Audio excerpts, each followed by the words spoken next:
Buenas tardes a todos. Esta tarde vamos a hablar del neuroblastoma de alto riesgo, que es la segunda parte de las dos clases que teníamos sobre el neuroblastoma. El neuroblastoma de riesgo intermedio y de bajo riesgo ya dimos, creo recordar, hace unas semanas antes de Navidades. Entonces, en esas clases ya dimos todos estos puntos que están en gris y los que están resaltados son los aspectos que vamos a comentar esta tarde.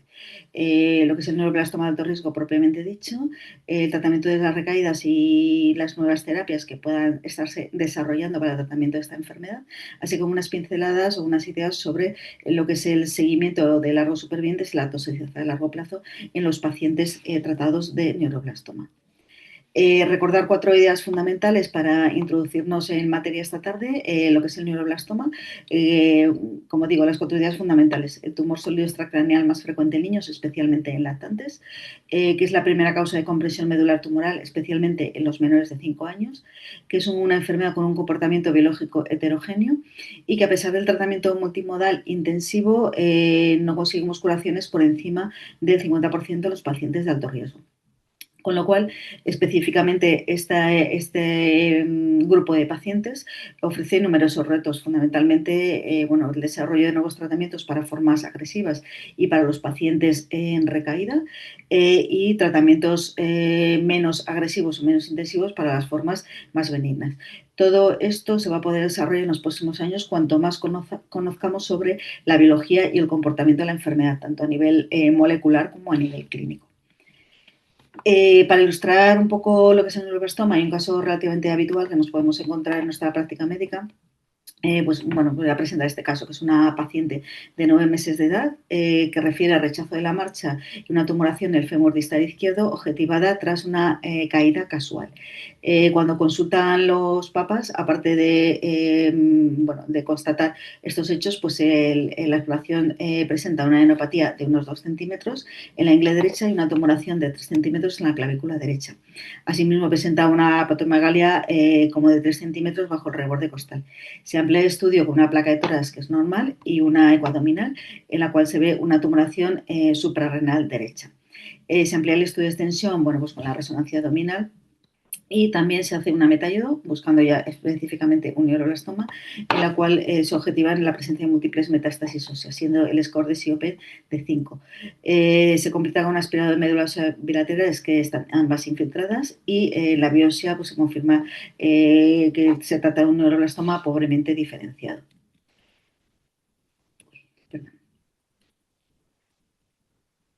Vale, entonces, ¿cómo vamos a tratar a esta paciente? Pues evidentemente esta paciente menor de 9 meses podríamos considerar si es un estadio MS, de lo cual ya hablamos en la clase previa.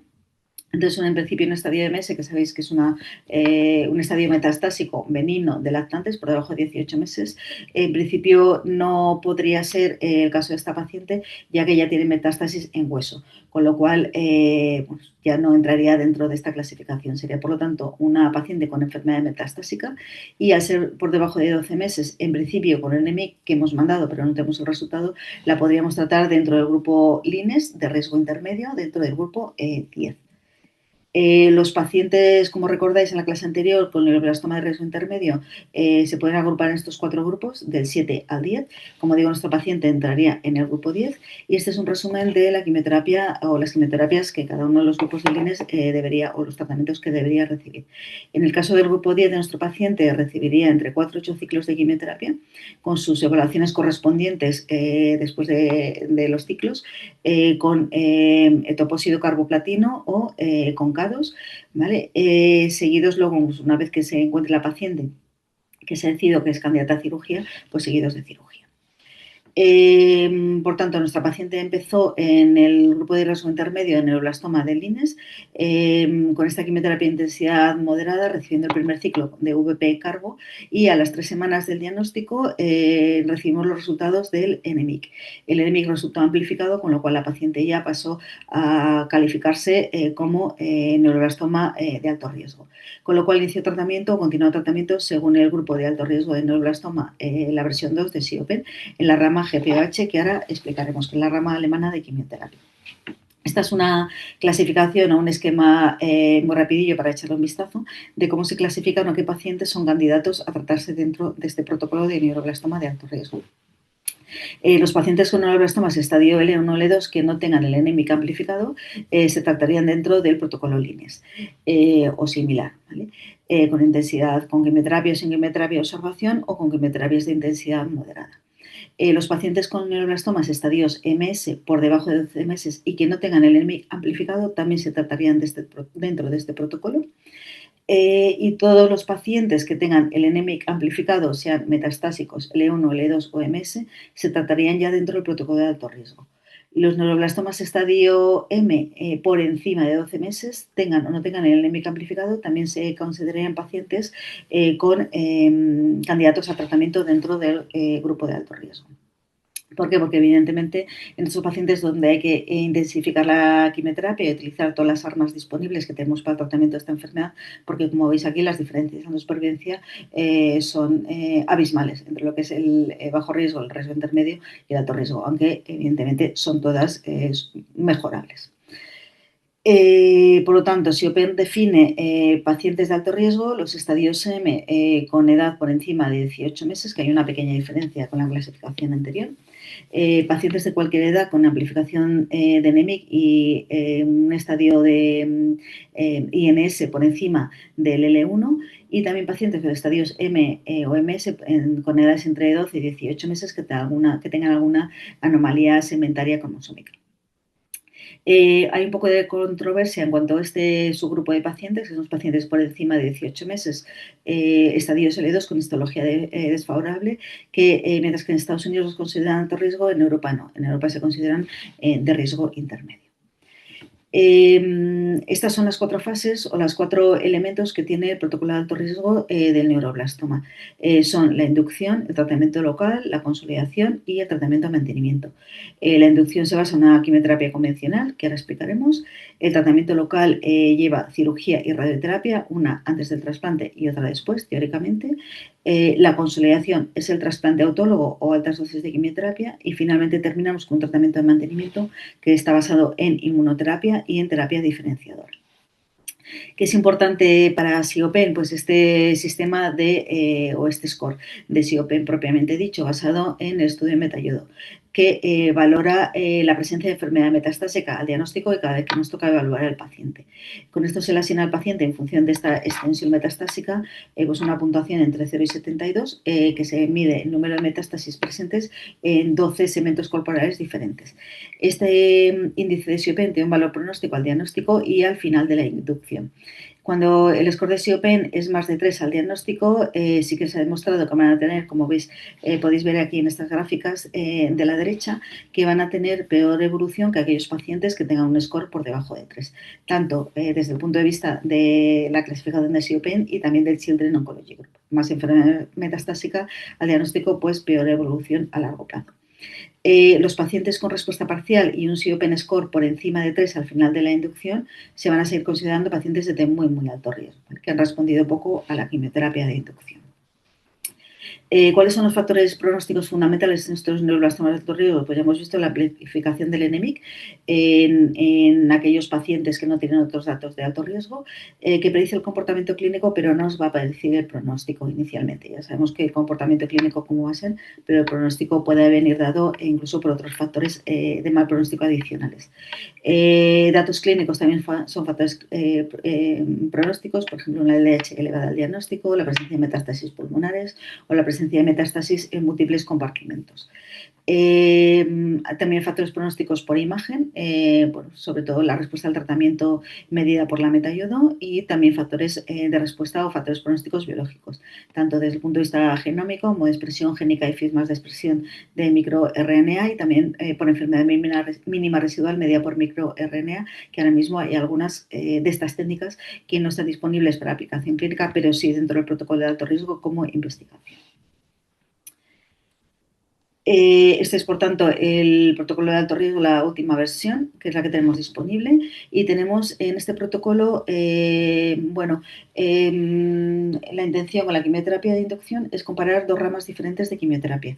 La rama, como digo, alemana, la GPOH, comparar con el clásico Rapid Colle que utilizamos en el resto de países de Europa, cuál es mejor quimioterapia de inducción, es decir, con cuál conseguimos mucha mejor respuesta a la inducción de la enfermedad durante la inducción. La rama alemana tiene se compara 5 bloques de quimioterapia versus un ciclo de quimioterapia que tiene el COLLE, que lo tiene cada 10 días. La quimioterapia, ambas son una quimioterapia intensiva con elevada toxicidad aguda, con lo cual es muy importante el tratamiento de soporte, tanto desde el punto de vista de profilaxis antibiótica, necesidad de ingresos prolongados, muy continuos a veces, y también es necesario tener una cierta experiencia en el manejo de estos protocolos de quimioterapia. Además, se utilizan ambos con diferente distribución y con diferente cadencia. Por ejemplo, en la rama GPH son cada 21 días y, como digo, en el Rapid Colle los ciclos son cada 10 días. Utilizan platinos, etoposídeos, antraciclinas, que todos, como sabéis, tienen efectos tardíos a largo plazo. ¿Vale?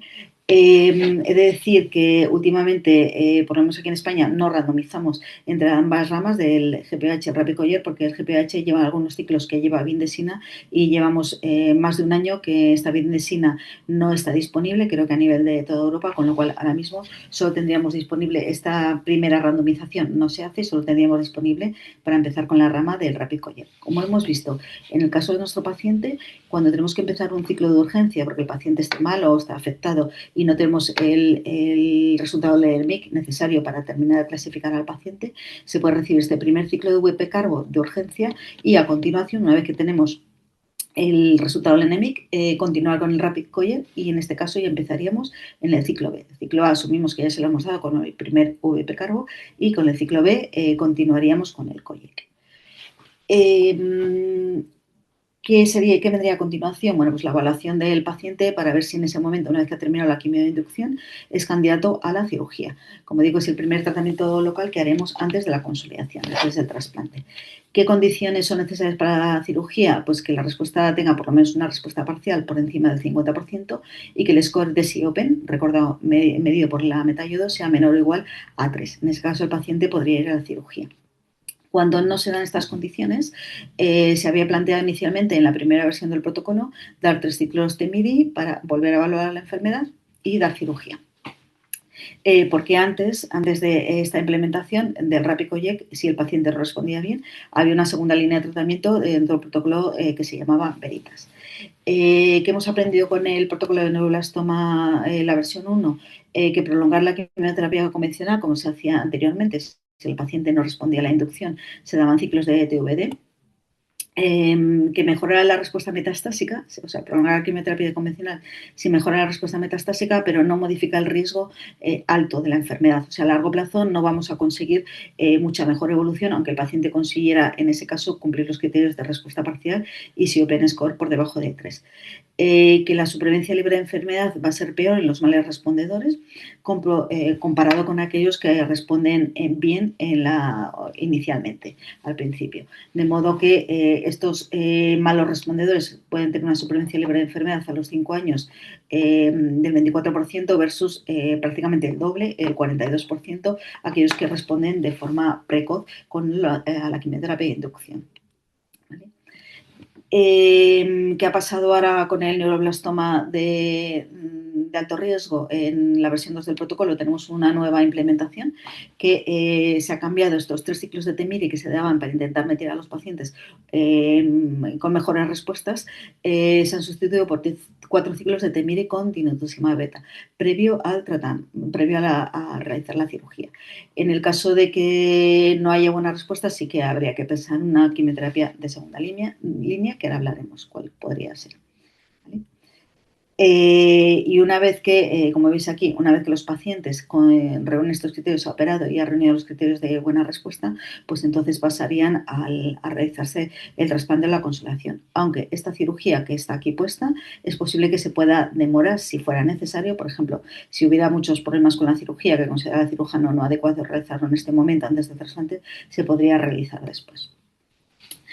¿Por qué? Porque la cirugía es fundamental, ya que la resolución completa va, como veis aquí, va a impactar positivamente en el pronóstico a largo plazo de la enfermedad, pero tampoco se debe realizar a largo plazo, perdón, a cualquier precio. Como digo, si hay alguna complicación que anticipe el cirujano o va a ser una cirugía muy costosa desde el punto de vista de daño orgánico o daño de otros tejidos o órganos, pues puede ser diferida después del trasplante cuando son estos casos tan complejos. ¿Cuál sería el momento de la cirugía? En el momento en el neuroblastoma de alto riesgo, bueno, pues como digo, en esta rama de GPH se hacía después del segundo ciclo N6, que eran 5 ciclos, es el quinto ciclo, y son 12 semanas de tratamiento, exactamente como el Rapicoyec. En el caso del Rapicoyec, que como digo es la rama que tenemos ahora encima, la cirugía se realizaría después del final de la inducción, que también coincide con 12 semanas de quimioterapia. En los pacientes, como digo, con respuesta metastásica insuficiente, daríamos ahora mismo, en vez de estos 3 Temiri, daríamos 4 Temiri con dinutusumab beta. Cosas fundamentales, no hay ningún espacio para la cirugía, excepto la biopsia previo a la inducción, no hay que resecar inicialmente en un paciente metastásico de alto riesgo, que la cirugía se puede retrasar si anticipamos complicaciones que nos puedan hacer retrasar el resto de los elementos del tratamiento, y también que el cirujano debe tener en cuenta que el riesgo de que nos quedemos sin un riñón no es una razón válida para retrasar esta cirugía. Con lo tanto, podemos aquí definir los tipos de cirugía o de resección que podemos encontrar en el neuroblastoma. Una es la biopsia, que ya hemos hablado, que tiene fundamentalmente indicación al inicio de la inducción o también al comprobar una recaída. La resección completa, la resección con que quede un resto tumoral mínimo, que debe ser menos de 5 centímetros cúbicos, o una resección incompleta cuando el resto tumoral es mayor de este volumen, de más de 5 centímetros cúbicos. Recordad que una resección completa no es lo mismo que una resección R0, no es lo mismo, y que cualquier cosa que no sea una resección completa, como con estos criterios que tenemos aquí definidos, es una resección R2, como los criterios o definiciones clásicas. El principio de la cirugía o el objetivo de la cirugía en el control local de la enfermedad es alcanzar una resección completa. En el caso de los pacientes de alto riesgo, los factores de riesgo por imagen no son tan relevantes como en otros casos, los estadios los estadios L2, para indicar la cirugía en estos pacientes. Que la cirugía, como ya he dicho, se puede posponer si anticipamos que puede haber riesgos importantes en el momento que se plantea la cirugía y que nos puedan retrasar el tratamiento posterior. Por ejemplo, que el paciente tenga muchísimas complicaciones posquirúrgicas y que tarde muchísimo en recuperarse, y que el control local de la enfermedad no se va a basar solamente en la cirugía, aunque la cirugía es fundamental, sino que se va a basar en cirugía y en radioterapia. ¿Qué hemos aprendido del neuroblastoma del primer protocolo? Que la resección incompleta, como ya he comentado, tiene un impacto negativo en la supervivencia, a pesar de que mejoremos el resto de los puntos comunes de la estrategia de tratamiento de alto riesgo. Nada nos vale mejorar la inmunoterapia o mejorar el trasplante o mejorar lo que queramos si no vamos a hacer un buen control de la enfermedad basado en la cirugía. Además, la cirugía sola sin la radioterapia tampoco va a tener un impacto positivo en la supervivencia libre de enfermedad, y que la cirugía la debemos combinar con la radioterapia como control local de la enfermedad. En estos casos, el resto tumoral por cirugía que nos quede tiene importancia pronóstica. ¿Vale? Cuando es un mínimo resto, haremos qué planteamiento se ha hecho SIOPEN en este protocolo.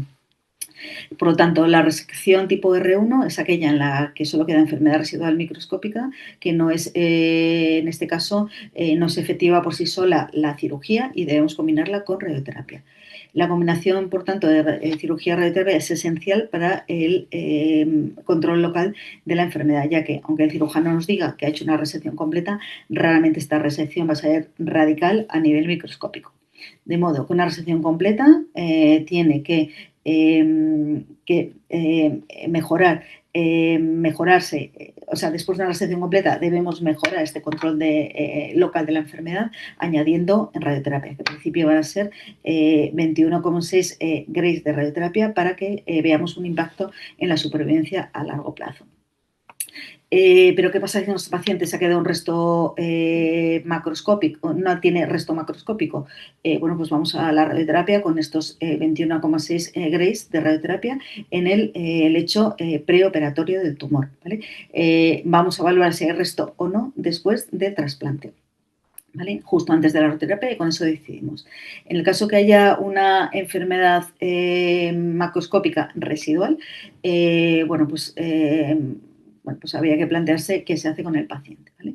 Ya que en este caso, pues los pacientes con enfermedad macroscópica residual, después del trasplante, después de la cirugía, tienen una supervivencia libre de enfermedad bastante bajita, menos del 15%. En el caso de que tengamos un resto microscópico post cirugía, sí que aquí el protocolo plantea una randomización de dar la misma dosis de radioterapia que daríamos si hubiéramos hecho una resección completa y no se viera en la prueba de imagen ningún resto microscópico o por debajo de 5 centímetros. Y en el caso de que hubiera un resto microscópico menor de 5 centímetros cúbicos, sí que pues, se puede randomizar al paciente a que reciba simplemente los 21,6 Grays o también a que reciba adicionalmente un boost de 14,4 Grays al resto tumoral. ¿Vale? Con lo cual, el planteamiento del protocolo, la versión 2 del protocolo de alto riesgo, es que el control de la enfermedad es un objetivo primordial, incluso en pacientes con enfermedad metastásica, para que podamos corregir y mejorar la supervivencia tanto global como libre de enfermedad a largo plazo. Y en este protocolo, pues como digo, se va a comparar la tasa de supervivencia libre de enfermedad a 3 años con radioterapia estándar versus radioterapia más un boost en pacientes con enfermedad residual macroscópica después de trasplante y cirugía. ¿Qué más del control local de la enfermedad? Bueno, pues como digo, ¿cómo definimos este resto macroscópico al momento de la radioterapia? Cuando se ve tanto en alguna prueba de imagen, en la resonancia o en el escáner, también en la metayodo, o que el cirujano mencione en su informe que haya dejado un resto tumoral, ya sea mínimo o haya hecho una resección incompleta. O sea, cualquier tumor que quede, que se visualicemos por imagen o descrito por el cirujano es un resto tumoral y la evaluación, como digo, debemos hacerla al tiempo de la radioterapia. ¿Vale?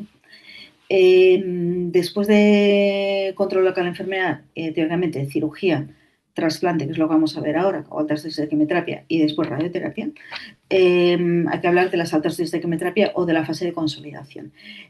Nos ha enseñado el protocolo, la versión del protocolo, la versión previa, que el esquema de busulfan melphalan mejora la supervivencia tanto en el glioblastoma metastásico como el localizado con enemica amplificado, comparado con el régimen previo que era carboplatino de topoxido melphalan. Según el grupo de Children Oncology Group, ellos han visto que la supervivencia incluso mejora más cuando se utiliza un trasplante en tándem, es decir, 2 trasplantes seguidos, no solo uno. ¿Qué ha propuesto el neuroblastoma versión 2? Pues comparar la tasa de supervivencia libre de enfermedad a 3 años después del trasplante, comparando lo que es un solo trasplante con Bummel versus un trasplante en tándem, que es un trasplante en tándem que es Tiotepa 1 y Bummel otro, en pacientes de alto riesgo que hayan tenido buena respuesta a la quimioterapia e inducción. Eso en cuanto a la consolidación. Ya hemos hablado de la radioterapia un poco y seguidamente la última fase del tratamiento es la inmunoterapia o el mantenimiento. En el neuroblastoma, la versión 1 del protocolo, se vio efectivamente cómo la inmunoterapia mejoraba la supervivencia global y libre de enfermedad. En ese protocolo había también otra rama en la que además se utilizaba interleuquina 2, que se ha visto que no ofrece ningún beneficio en combinación con el dinutuximab y además era muy tóxico. En esta versión 2 del protocolo pues, se han planteado simplemente esto, ciclos de dinutuximab beta, infusión continua durante 10 días, ¿vale? Que es lo que se ha visto que da menos toxicidad y ofrece mejores resultados, con ciclos alternos de ácido retinoico oral como terapia diferenciadora. Bueno, este es el planteamiento del protocolo, aún así quedan todavía cuestiones pendientes, aparte de las preguntas que se ha planteado el protocolo, pues una de ellas y fundamental, pues determinar cuál es mejor quimioterapia en la inducción, que esta no sé si nos quedaremos sin saberla, puesto que como digo ahora no hay bindesina para que podamos randomizar a la rama alemana. Si a lo mejor desde el inicio deberíamos combinar la quimioterapia de inducción con inmunoterapia o con inhibidores de ALK en aquellos pacientes que ya el diagnóstico tengan alguna mutación o fusión en genes de ALK y ver si estas combinaciones pueden mejorar la respuesta inicial de la enfermedad. También hay que averiguar si la intensificación de la consideración, como hemos visto, con un trasplante en tándem va a mejorar la supervivencia y qué pacientes serían candidatos a recibir estos dos pacientes. Si se van a poder ir desarrollando nuevos marcadores, tanto de imagen como biológicos, que nos permita mejorar la estratificación de los pacientes, tanto inicial como durante las diferentes fases del tratamiento. ¿Cuál puede ser la utilidad de la metayodoterapéutica en los pacientes que no responden bien inicialmente? Esto ya pues, fuera de protocolo. ¿Y cuál puede ser la toxicidad a corto y largo plazo y la calidad de vida de los pacientes supervivientes? ¿Qué más comentar de este protocolo? Bueno, en el caso del neuroblastoma de alto riesgo refractario. De todos estos pacientes que metemos el protocolo de alto riesgo, aproximadamente 20-25% van a tener enfermedad estable, una respuesta menor o una respuesta parcial. O presentan gran infiltración medular persistente tras la inducción, lo que nos va a impedir que prosigamos a la consolidación, es decir, al trasplante. ¿Qué opciones teníamos para estos pacientes? Pues ya hemos comentado, se podía dar en el protocolo anterior 3 ciclos de Temiri, ahora serían 4 de Temiri con Dituzumab, pero en el caso de que no podamos con esto controlar la enfermedad, pues sí que se planteaba la metayodo terapéutica con topotecan y un trasplante y luego soporte con progenitores hematopoietéticos autólogos para luego continuar con una consolidación con altas dosis de quimioterapia. Sin embargo, este era el ensayo Veritas, que ahora mismo está cerrado el reclutamiento. ¿Vale? Y como digo, actualmente la estrategia actual en SIOPEN, en vez de esta metayodoterapéutica aquí con el topotecan, es utilizar el Temiri con dinutuximab beta. Pasando a los pacientes en recaída, ¿cuál sería la estrategia en la primera recaída? En primer lugar, el restadiaje, que volver a estudiar al paciente de arriba abajo, volver a estadiarlo, con todo, estudio de extensión, metayodo o PET-TAC en aquellos que sean metayodo negativos, con los aspirados y biopsias de médula ósea correspondientes. Cuando son pacientes que vienen en recaída, que vienen de un neuroblastoma de bajo riesgo, riesgo intermedio, en general los consideramos curables. Cuando la recaída es localizada, pues habría que apurar el tratamiento local hasta el máximo de lo que no hemos dado y considerar también tratamiento sistémico.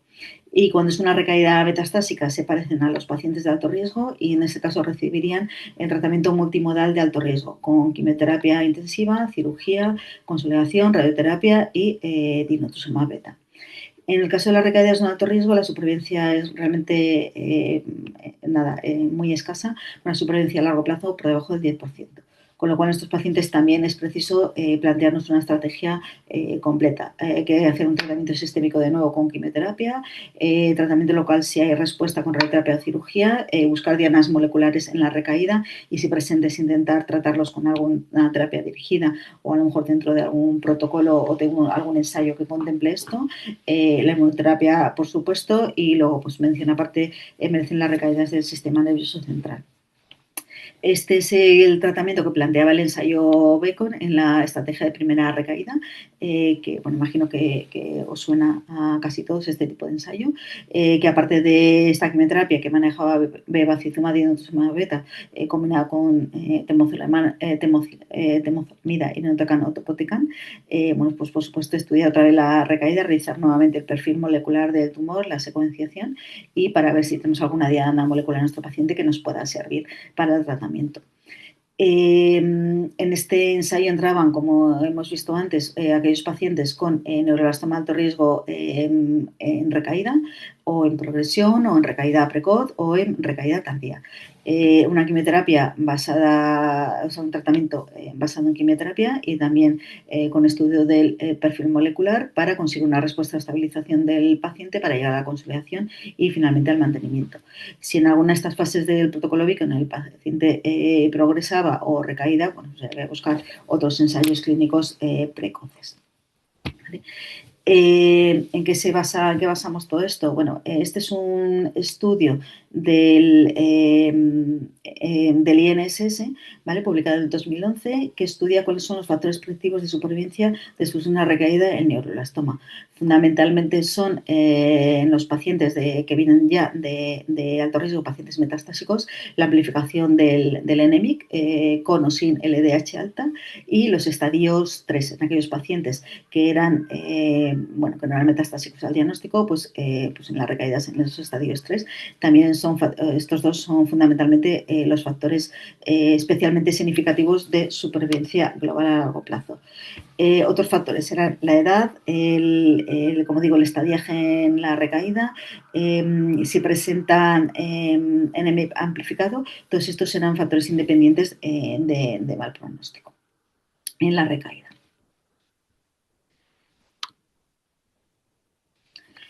En este estudio, como digo, se basaba en un estudio del INRG de 8.800 pacientes, en los cuales se estudiaron aproximadamente 2.300 pacientes que habían progresado o recaído, ¿vale? Después de quimios de tratamientos previos.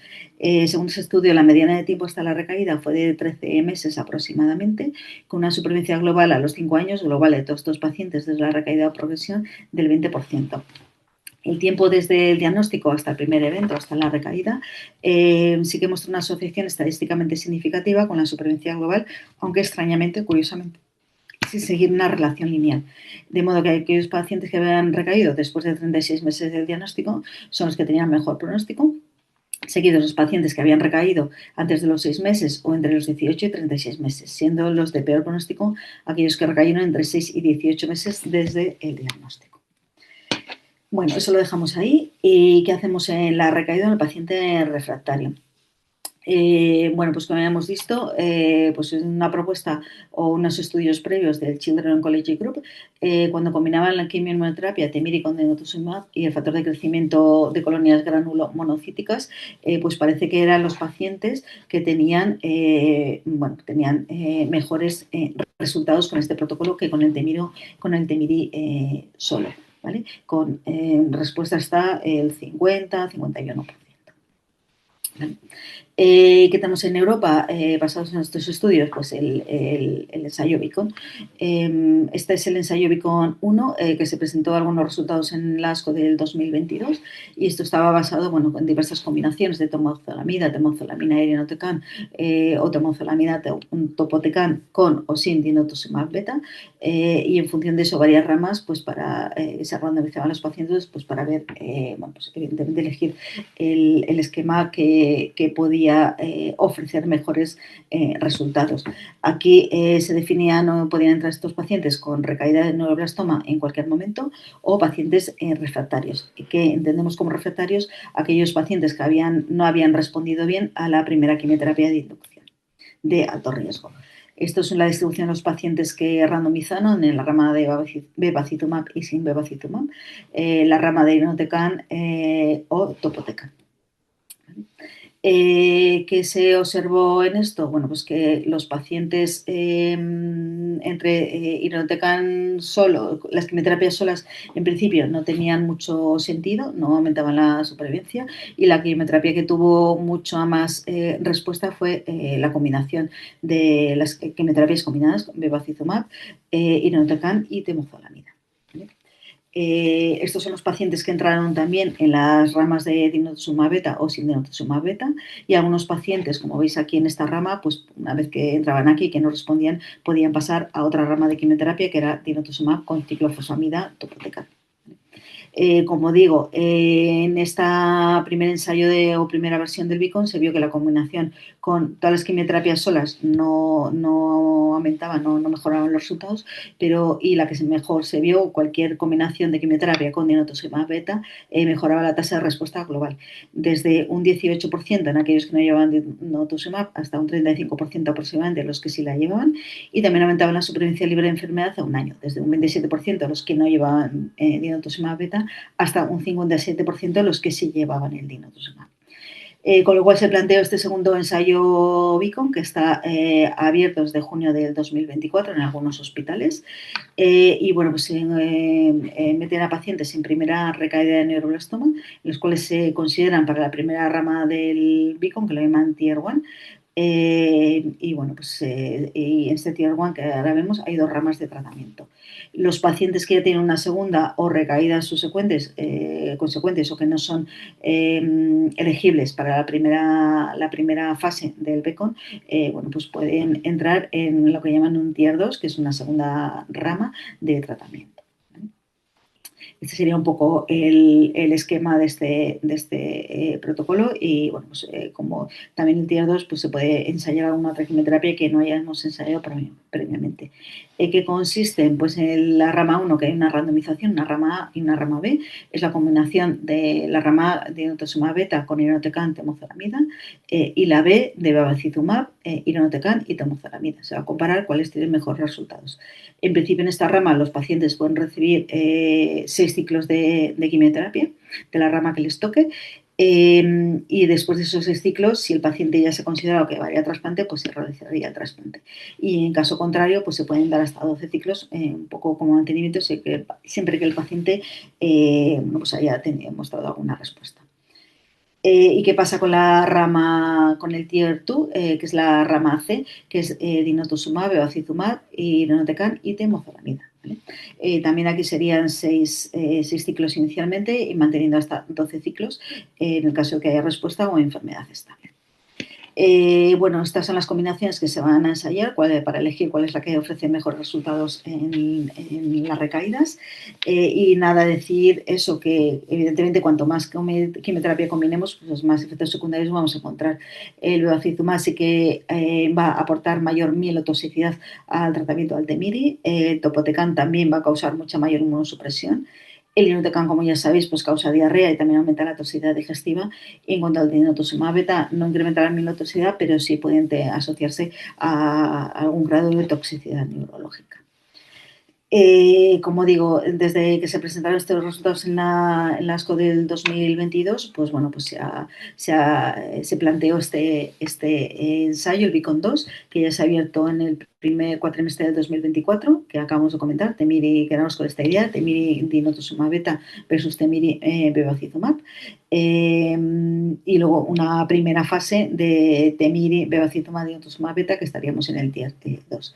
Entendiendo por enfermedad refractaria todos aquellos pacientes con enfermedad estable, mala respuesta o respuesta parcial a la inducción de quimioterapia de alto riesgo y sin enfermedad progresiva. ¿Vale? Enfermedades que consideramos malos respondedores, en este caso de enfermedad refractaria, inicialmente empezaríamos con el TEMIRI con dinutuximab. Esto es en el anterior, ya como digo, ya hay una nueva revisión del protocolo en el cual ya pone 4 TEMIRIs con dinutuximab para poder llevar al paciente después al trasplante. Es lo que pongo aquí, que esto ya está implementado en el protocolo. Bueno, pues un poco estos mensajes que ya hemos comentado. El tratamiento de primera línea en el pacientes de alto riesgo, los que responden mal al tratamiento de inducción al Rapicoyen, le daríamos estos 4 TEMIRIs para poder conseguir llevarlos al trasplante. Los que tienen enfermedad progresiva después de la quimioterapia de inducción, pues los pasaríamos al ensayo BECON 2 si lo tenemos abierto en nuestro centro, si no hay algún centro que lo tenga abierto. Y luego, bueno, pues tenemos el estudio fase 1, que ahora mismo esta randomización entre la rama alemana o el Rapicoyen, que ahora mismo nosotros no podemos randomizar por la falta de bendesina. ¿Qué opciones disponibles tenemos entonces para estos pacientes en recaída? Los ensayos LINES, neuroblastoma alto riesgo 1 que ya está cerrado y el 2, que serán pacientes en primera línea. También tenemos opción de mandar a nuestro paciente, dependiendo de qué hospital estemos, a los que tienen cesur de neuroblastoma, como son la Virgen del Rocío, Hospital La Fe, o el hospital, me acuerdo qué hospital es este, perdón. Y luego el ensayo BECON, el 1 y el 2, o algún ensayo en fase 1 y también bueno, pues que pueda con el tiempo desarrollarse nuevos fármacos, Big Data y Data Real World. Entonces, a ver, sí, perdón, este es el de Valdebrón, Barcelona, la Fe de Valencia y Sevilla, perdón. ¿Qué otros ensayos tenemos abiertos? Bueno, están los ensayos o los que son ensayos clínicos. Está el portfolio del ITCC, que tiene algunos ensayos basados en la presencia de biomarcadores, que son, como son aquellos pacientes que tengan una LK positivo, tanto fusiones como mutaciones, que podríamos utilizar el ensayo CRISP con criciotenib intrasirolimus o NAND con lorlatinib, que es un inhibidor dirigido contra el ALK. Otros fármacos de terapia dirigida basados en neuroblastoma, pues inhibidores de aurora quinasa, inhibidores de CDK4/6, como el abemaciclib, inhibidores de OIL-PARC, que son contra la arginasa, venetoclax, inhibidores de BCL2 o Nivent. Este ensayo se llama nivolumab entinostat. Algunos de estos aún en desarrollo inicial, o ideason. Dentro del ensayo SMART, también es un ensayo en el cual entran todos los tumores sólidos en diferentes ramas y bueno, podrían ser candidatos a ponatinib o lenvatinib. Y luego dentro de la rama de inmunoterapia, dirigido contra el neuroblastoma, está el nasitamab, que es un ensayo en fase 2 o el omburtamab para neuroblastomas o en el sistema nervioso central, o el dostarlimab con niraparib, que son inhibidores de PD-1 y de PARP. Este es un esquema general para que veáis cómo es el SMART, que es una plataforma muy amplia europea que intenta cubrir con diversas moléculas pues algunas terapias dirigidas de uno de esos tumores sólidos. Está abierto en algunos países como es el nuestro. ¿Vale? Y aquí habría que buscar, dependiendo de la mutación que tuviera el paciente o la alteración a nivel genómica, si puede ser candidato a entrar en algunas de estas ramas del SMART. En cuanto a la regla del sistema nervioso central, es muy importante hacer una resección quirúrgica en un tratamiento multidisciplinar. Y como ya he dicho, bueno, pues puede haber un papel del omburtamab en ensayo clínico. También buscaremos tratamientos guiados por el perfil molecular, el acceso a nuevos fármacos inhibidores, por ejemplo, de ALK. En cuanto al anti-GD2, ya hemos visto cómo es muy importante también las recaídas el dirotasumab beta, y otras opciones pues puede ser el nasitamab o el uso de anti-GD2 dentro del ensayo PICO. La metayoterapéutica y algunas cosas muy en desarrollo, muy precoz, el CAR dirigido contra el GD2, la vacuna anti-GD2 GD3 o este otro fármaco, de momento no hay ensayo, no está autorizado, que es la diofluxometilornitina. Y ya para terminar, en cuanto a los efectos a largo plazo y el manejo de los supervivientes, pues fundamentalmente van a tener toxicidad renal durante el tratamiento, debido por el uso de platinos, el trasplante, la radioterapia abdominal, la nefrectomía, y también puede ser toxicidad a nivel tanto glomerular y tubular, especialmente por pérdidas de magnesio por los platinos. La autotoxicidad también es algo que debemos vigilar durante todo el tratamiento y después, debido a los platinos, el trasplante, el uso de antibióticos ototóxicos, como son los aminoglucósidos, y también, bueno, pues, recordad que en niños pequeños, por supuesto, pues es muy importante la adquisición del lenguaje, de un efecto relativamente precoz, una toxicidad que se ve relativamente pronto, con lo cual hay que vigilarla también. En cuanto a las alteraciones endocrinológicas, se deben pues, al uso de la metayodo. Bueno, aunque protegemos el tiroides muy bien con el Lugol, la radioterapia y el trasplante, pues podemos ver tallas bajas, hipogonadismo, retraso puberal, hipotiroidismo, problemas de fertilidad, diabetes o síndrome metabólico. Y también esta puede aparecer de forma temprana o a largo plazo. También podemos ver segundas neoplasias derivadas de alquilantes, de trasplante o de la radioterapia, tipo leucemias o sarcomas, que son de aparición un poco más tardía. Las neurocognitivas en un retraso de la adquisición del lenguaje, en parte también debido a si hay una alteración de la audición y dificultades de aprendizaje. Escoliosis en aquellos pacientes con muy grande neuroblastoma torácico han recibido radioterapia o han sido operados, que suele ser una aparición a largo plazo y generalmente con el desarrollo puberal. Y en el futuro pues veremos que nuevos efectos secundarios a largo plazo podemos encontrar relacionados con la inmunoterapia o con las terapias dirigidas. Y bueno, esto es todo por hoy. Con esto concluimos las clases de neuroblastoma. Y si tuvierais alguna duda, pregunta, cuestión, pues me podéis escribir bueno, pues al foro o al chat o como queráis, pues si queréis preguntar alguna cosa. Y bueno, pues nada, con esto doy la clase por terminada.